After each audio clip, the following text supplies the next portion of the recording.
ગતરોજ Keshod police station ખાતે એક રેપ વિથ એટ્રોસિટીનો ગુનો રજીસ્ટર થયેલો છે, જેમાં ભોગ બનનાર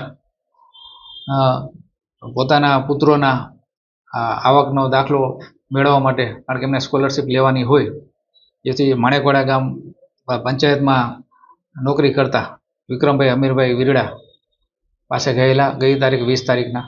તો તેમણે કહ્યું કે આવતીકાલે તમે કાગળો લઈ અને આવજો. એટલે કેશોદ એમને બોલાવેલા. કેશોદમાં ત્યાં ખુશ્બુ ગેસ્ટ હાઉસમાં લઈ ગયેલા, ત્યાં રૂમ નંબર 109માં. ત્યાં એમની સાથે એમની પુત્રી પણ હતી.